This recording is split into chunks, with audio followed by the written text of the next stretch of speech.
یہی بات کہی کہ اے مسلمانوں، میں تو مسلمان ہو گیا، تم بھی مسلمان ہو جاؤ۔ اتنی بڑی بات ہے، کوئی معمولی نہیں۔ اے مسلمانوں، میں تو مسلمان ہو گیا، تم بھی مسلمان ہو جاؤ۔ یہ بہت بڑی نصیحت ہے۔ یعنی ہم دیکھنے میں یعنی کاغذات میں مسلمان ہیں، دیکھنے میں سر پر ٹوپی ہے، لیکن جو ہمارا معاشرہ ہے، جو ہمارا عقیدہ ہے، جو ہمارا ایمان ہے، وہ ایمان اور وہ عقیدہ نہیں ہے جو ہونا چاہیے۔ مقصد اس کا وہ تھا بولنے کا کہ میں السلام علیکم ورحمۃ اللہ وبرکاتہ۔ ناظرین، اگر آپ ہمارے چینل میں نئے ہیں تو ہمارا چینل یس سر چینل کو سبسکرائب کریں اور بیل آئیکن کو دبائیں تاکہ نئے نئے ویڈیو اپلوڈ ہوتے ہی آپ تک نوٹیفیکیشن کے ذریعے الحمد للہ نحمده ونستعینه ونستغفره ونؤمن به ونتوکل علیہ ونعوذ باللہ من شرور انفسنا ومن سیئات اعمالنا من يهده الله فلا مضل له ومن يضلل فلا هادي له ونشهد ان لا اله الا الله وحده لا شريك له ونشهد ان سيدنا ومولانا محمدا عبده ورسوله وصلی اللہ علیہ وعلى آلہ واصحابہ وسلم، اما بعد فاعوذ باللہ من الشیطان الرجیم، بسم اللہ الرحمن الرحیم، یا ایہا الذین آمنوا آمنوا صدق اللہ مولانا العظیم۔ میرے محترم بزرگوں، عزیز دوستوں، طلباء اور مائیں اور بہنیں،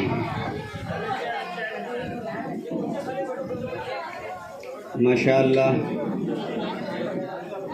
ربکوی شہر کے اندر جلسے کی نسبت پر پہلی مرتبہ یہ میرے لیے سعادت ہے کہ یہاں کے علماء کرام سے ملاقات کا مجھے شرف حاصل ہوا اور بڑی خوشی بھی ہوئی یہاں کے علماء سے ملاقاتیں ہو کر۔ دینی ماحول نظر آیا۔ جلسوں میں جانا تو بہت ہوتا ہے، پروگراموں میں جانا تو بہت ہوتا ہے، بڑے جلسے بہت دیکھے ہیں، لیکن لمبے جلسے بہت کم دیکھے ہیں۔ ماشاءاللہ بڑی خوشی ہوئی۔ یہ اس بات کی علامت ہے کہ دین کا کتنا شوق ہے۔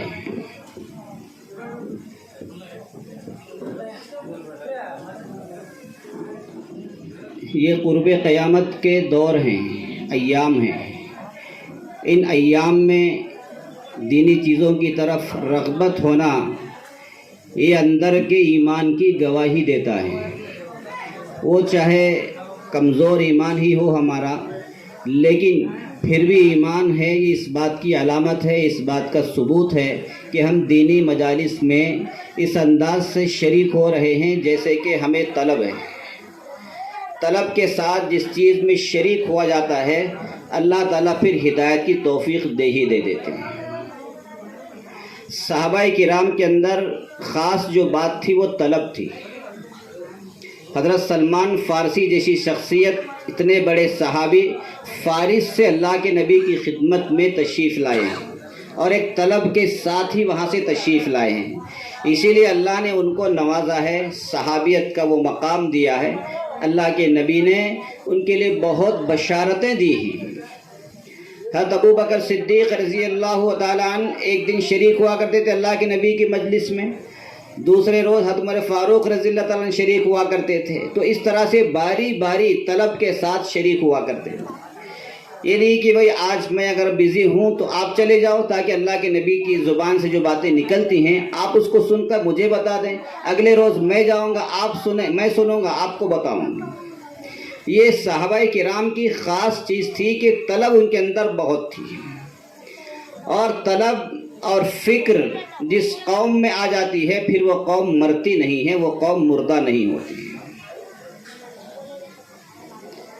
کہتے ہیں نا ہمارے دعوت تبلیغ کے ساتھی، ماشاءاللہ ہماری جماعت کے ساتھی، کہ بے فکری دائی کی موت ہے۔ بالکل صحیح بات ہے. جو انسان بے فکر ہو جاتا ہے پھر وہ دیکھنے میں تو زندہ ہے لیکن حقیقت میں وہ مر جاتا ہے. اس لیے فکر انسان کو آگے بڑھنے کا جذبہ دیتی ہے. تقریروں والی محنت، جلسوں والی محنت یہ صرف رغبت کے لیے، ترغیب کے لیے ہے، لیکن فکروں والی محنت سے قومیں وجود میں آتی. اللہ کے نبی صرف اکیلے تھے. اللہ کے نبی کو فکر ہوئی کہ یہ جو دنیا والے ہیں جو جہنم کی طرف جا رہے ہیں، اللہ کے نبی کی اتنی فکر پڑی. پھر اللہ کے نبی نے محنت کی. فکر کے ذریعے جو محنت کا جذبہ پیدا ہوتا ہے، پھر اللہ تعالیٰ نے 23 سال کے اندر اللہ کے نبی کو ایک ایسی قوم دی. محنت کے بعد میں ایسی قوم تیار ہوئی جس نے تہذیب دی، تمدن دیا، جس نے معاشرہ دیا، جس نے دین دیا، جس نے زبان دی. آج جتنے بھی عرب ممالک آپ کو نظر آ رہے ہیں یہ عرب ممالک نہیں تھے، ان کی زبانیں الگ الگ تھی، لیکن یہ صحابہ کی محنت اور صحابہ پر اللہ کے نبی کی محنت، یہ اللہ کے نبی کی فکریں تھیں. آج یہ تمام جتنے بھی ریاستیں ہیں اسلامی، یہ سب عربی والی ریاستیں بن گئی. یہ صحابہ کرام کی محنتیں تھیں. صحابہ جس ملک میں چلے جاتے تھے اپنی زبان کو پہنچاتے تھے، اپنی تہذیب کو پہنچاتے تھے، اپنی فکروں کو پہنچاتے تھے. اسی لیے دنیا میں سب سے تیز پھیلنے والا مذہب بن گیا. حالانکہ اس سے پہلے بھی مذہب بہت آئے، 5000 سال 6000 سال کے مذہب ہیں، لیکن بے فکری. لیکن اس مذہب کے اندر بے فکری نہیں ہے، اس کے اندر داعیانہ صفات ہیں. اپنی بات کو آگے پہنچانا ہے، اس کے مطابق پھر عمل کرانا ہے. تو ماشاءاللہ مجھے یہاں کے مجمع کو دیکھ کر کے، اس جلسے کو دیکھ کر کے بڑی خوشی ہوئی. اس مجمع کے اندر ہر قسم کے لوگ ہیں. ابھی ہمارے آپ کے اس وارڈ کے MLA آئے تھے، بڑی خوشی ہوئی. ماشاءاللہ اس سے محسوس ہوتا ہے کہ یہاں پر ہندو مسلم ایکتا ہے، پیار محبت ہے، آپس میں ایک دوسرے کا تعاون ہے، آپس میں ایک دوسرے کو لے کر کے چلنے کا مزاج ہے. آج ہندوستان کو اسی مزاج کی اور اسی سوچ کی ضرورت ہے. اللہ کرے ہمارے اس مسجد عائشہ صدیقہ مکتب کے ذریعے سے یہ فضا پوری دنیا میں عام ہو جائے اور اس کا صلہ اس مکتب والوں کو مل جائے. بہت بڑی خوشی ہوئی کہ یہاں ہندو بھی ہے، مسلم بھی ہے، اسی طرح سے جوان بھی ہے، بوڑھا بھی ہے، مرد بھی ہے، عورت بھی ہے. کوئی بھی طبقہ ایسا نہیں جس میں اس میں شریک نہ ہو. ماشاءاللہ اتحاد اور اتفاق نظر آیا اس محلے میں آنے کے بعد میں. ورنہ ہم نے جلسے ایسی بھی دیکھی ہے، محلے میں جلسے ہو رہے ہیں، چند لوگ بیٹھے ہوئے ہیں جنہیں کوئی بھی رغبت بھی نہیں ہے. ماشاءاللہ یہاں آج عصر کی نماز سے پہلے سے تیاریاں شروع ہیں اور اب تک دیکھ رہا ہوں کہ مستقل طور سے ماشاءاللہ اپنے کاموں کو جلدی فارغ ہو کر کے جلسے کی نسبت پر یہاں آئی ہیں. یہ بہت بڑی فکر ہے. جو بندہ دین سیکھنے کے لیے چل کر کے جاتا ہے، چاہے وہ مسجد کو جائے، مدرسے کو جائے یا کسی اور جگہ جائے، دین کی نسبت پر، دین کی سیکھنے کی نیت سے، اچھی بات کی سیکھنے کی نیت سے، اللہ کے نبی نے فرمایا اس کے ہر قدم پر نیکیاں لکھی جاتی ہیں، ہر قدم پر 1 سال کے گناہ معاف ہو جاتے ہیں. اتنے بڑے ثواب کا بھی کام ہے. تو ماشاءاللہ مجھے بات یہ عرض کرنی ہے کہ میں نے جو تلاوت کی قرآن پاک کی آیت یا ایھا الذین آمنوا آمینوا، اے ایمان والو ایمان لے آؤ. بڑی عجیب بات لگتی ہے کہ ایمان والوں کو ایمان لانے کی دعوت دی جا رہی ہے.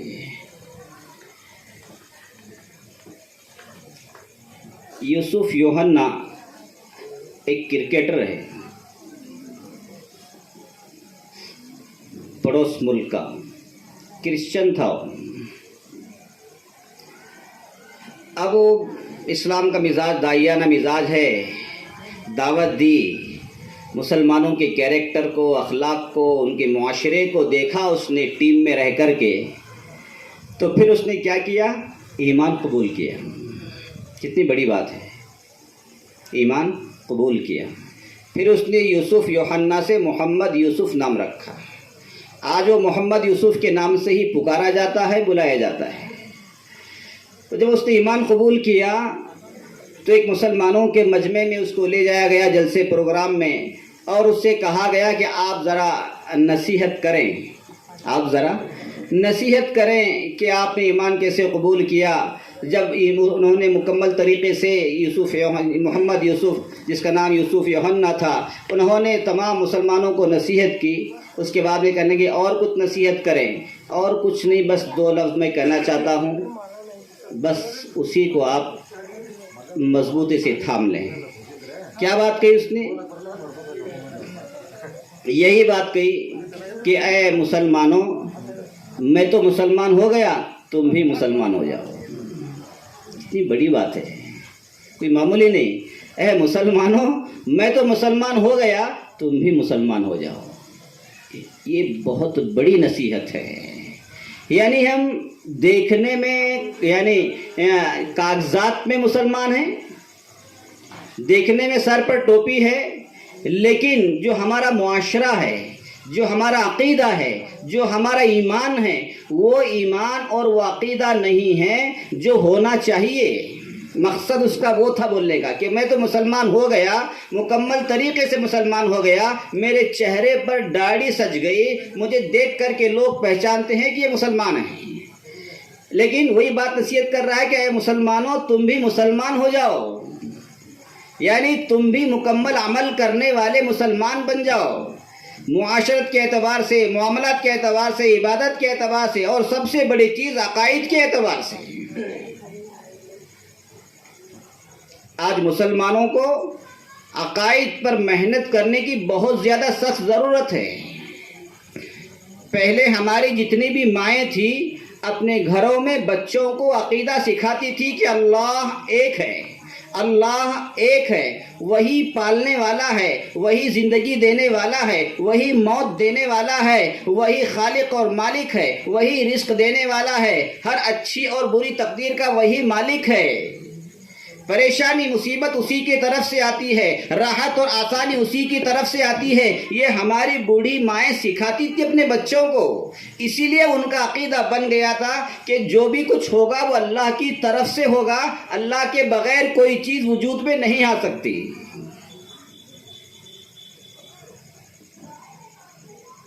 جنت موجود ہے، دوزخ موجود ہے، فرشتے موجود ہیں، جنات موجود ہیں، 1,24,000 انبیاء کرام دنیا میں یا اس سے بھی زیادہ تشریف لائے ہیں، ان پر ہمارا ایمان ہے، سب کو ماننا ضروری ہے۔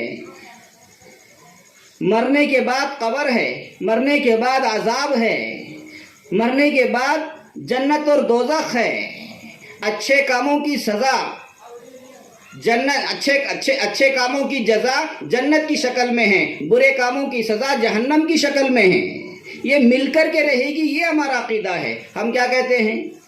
بھئی فکر کرو، آخرت کی فکر کرو، جنت میں بھی جانا ہے، وہ اعمال کرو، جہنم سے پناہ مانگو۔ تو ہم کیا کہتے ہیں؟ کس نے دیکھی ہے جنت اور جہنم؟ کتنا بڑا کفریہ کلمہ ہے۔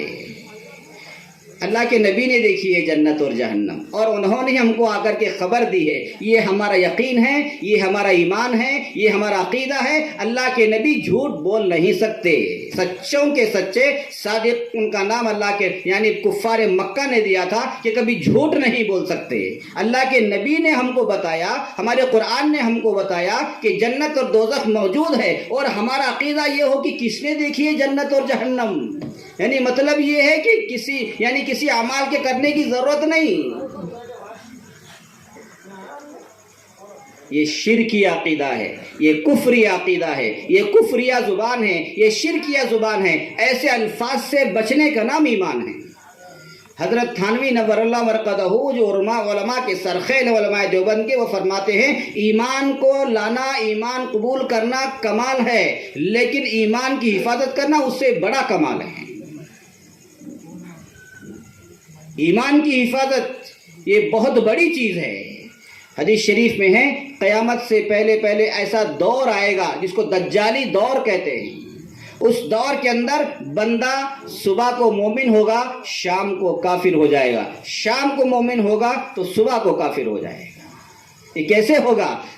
آخر دور میں ایسے فتنے وجود میں آئیں گے، لوگ اپنے ایمان کا سودا کریں گے، لوگ اپنی زبانوں سے ایسی باتیں نکالیں گے، کفر میں داخل ہو جائیں گے۔ اس لیے ایمان سب سے بڑی دولت ہے۔ ایمان سب سے بڑی دولت ہمارے پاس. ہمارا سب کچھ لٹ جائے, ہمارا سب کچھ ختم ہو جائے, جان مان عزت آبرو سب دین کے لیے قربان ہے, ایمان کے لیے. صحابہ کرام کی زندگی اٹھا کر کے دیکھو, اللہ کے نبی کی زندگی اٹھا کر کے دیکھو. اللہ کے نبی نے ایمان کی خاطر اپنی بیٹیوں کو طلاقیں دلوائی. ہے کوئی باپ اتنا جگر والا کہ اس کی بیٹیوں کو طلاق ملے اور ایمان کی حفاظت ہو جائے؟ نہیں ایسی کوئی جگر والا. صحابہ کرام کی زندگی اٹھا کر کے دیکھو, بیوہ ہوئے, یتیم ہوئے, لیکن ایمان کو ہاتھ سے جانے نہیں دیا. ہمارے پاس دنیا کی سب سے بڑی دولت وہ ایمان ہے, ہمیں اس کی قیمت کا معلوم نہیں ہے. صحابہ کرام کو جلتے ہوئے تندور میں ڈال دیا گیا, جلتے ہوئے تیل میں ڈال دیا گیا, جلتی ہوئی خونخوار آگ کے اندر ڈال دیا گیا, لیکن ایمان کو بچا کر کے گئے. جسم تو جل گیا لیکن ایمان کی حفاظت کی.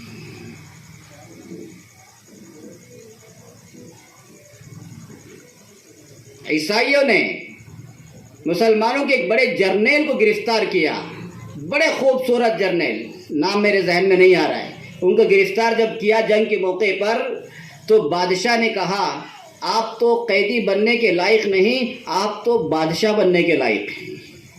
عجیب بات کہی. اس لیے میں آپ کو دعوت دیتا ہوں, آپ عیسائیت قبول کر لیں. آپ مسلمان ہیں, اسلام کو چھوڑ دیں, عیسائیت قبول کر لیں, آپ کو میں آدھی سلطنت کا بادشاہ بنا دوں گا. کتنا بڑا آفر تھا. ہم تو ایک ووٹ میں بک جاتے ہیں, شراب کی بوتل میں بک جاتے ہیں, ایک پارٹی میں بک جاتے ہیں, اور وہاں آدھی سلطنت کا آفر ہے کہ آپ کو آدھی سلطنت کا بادشاہ بنا دوں گا, لیکن شرط یہ ہے کہ آپ اسلام کو چھوڑیں, عیسائیت کو قبول کر لیں. مسلمان جرنیل نے کہا جو گرفتار ہو کر کے آئے تھے, بادشاہ آپ یہ بات جو کہہ رہے ہیں کہ آدھی سلطنت دوں گا, میں کہتا ہوں کہ اگر آپ پوری بھی سلطنت دیں گے تب بھی میں اسلام کو نہیں چھوڑوں. کتنی بڑی بات ہے, کتنا بڑا آفر ٹھکرایا ہے. یہ ہمارے اسلاف کی, یہ ہمارے صحابہ کرام کی قربانی ہے ایمان کی خاطر. حضرت بلال حبشی کو لیں, حضرت صہیب رومی کو لیں, حضرت خباب کو لیں, بڑے بڑے صحابہ کرام کو اتنی تکلیفیں دی گئی ہیں, اتنی تکلیفیں دی گئی. اگر وہ بھی چاہتے تو ان کے لیے بھی بڑے بڑے آفر تھے. اللہ کے نبی کے بارے میں آتا ہے کہ اللہ کے نبی کے بارے میں ان کے چچا کے پاس شکایت لے کر کے کفار مکہ آ گئے تھے کہ آپ کا بھتیجا ہم کو پریشان کر رہا ہے, ہمارے بتوں کو برا کہتا ہے, نہ معلوم کیسی کیسی باتیں کہتا ہے, اور ایک اللہ کی عبادت کی ہم کو دعوت دیتا ہے اور دعوت دے رہا ہے. لہذا آپ اپنے بھتیجے یعنی حضرت محمد مصطفیٰ صلی اللہ علیہ وسلم کو روکیے, اس مشن سے روکیے, اس دعوت سے روکیے. گویا کہ ایک دھمکی تھی, اس لیے کہ جب کوئی چھوٹا کچھ کرتا ہے تو بڑوں کو پہلے اطلاع کر دی جاتی. اللہ کے نبی کو بلایا, دیکھو تمہارے بارے میں ایسی ایسی باتیں ہیں. اللہ کے نبی تشریف لائے, اپنے چچا سے کہا چچا شکایت بہت اچھی بات ہے, میں ان کے سامنے ہی کہنا چاہتا ہوں اگر یہ لوگ میرے ایک ہاتھ میں چاند رکھ دیں, ایک ہاتھ میں سورج رکھ دیں, کوئی معمولی چیز ہے. اور کیا آفر دیا تھا اللہ کے نبی کو کہ آپ دعوت نہ دیں, ایمان کی دعوت نہ دیں, وحدانیت کی دعوت نہ دیں, اسلام کی دعوت نہ دیں. اگر آپ کو بہترین خوبصورت ایک نوجوان لڑکی کی ضرورت ہے تو مکہ میں جو سب سے خوبصورت لڑکی ہے ہم اس سے آپ کی شادی کر دیں گے. اور اگر آپ کو جائیداد کی ضرورت ہے تو ہم آپ کو جائیداد دیں گے, اور اگر آپ کو مال و دولت کی ضرورت ہے ہم وہ مال و دولت دیں گے, لیکن آپ اس مشن کو روک دیں, ایمان کی دعوت نہ دیں. اللہ کے نبی نے فرمایا آپ میرے ایک ہاتھ میں چاند رکھو, ایک ہاتھ میں سورج رکھو. کتنی قیمت ہے, کوئی قیمت لگا سکتا ہے چاند کی, کوئی سورج کی قیمت لگا سکتا ہے؟ اللہ کے نبی نے ایک مثال دی ان کے سامنے. اگر سورج کا سسٹم 3 دن بند ہو جائے, کتنے دن؟ صرف 3 دن سورج نہ نکلے پوری دنیا برباد ہو جائے گی.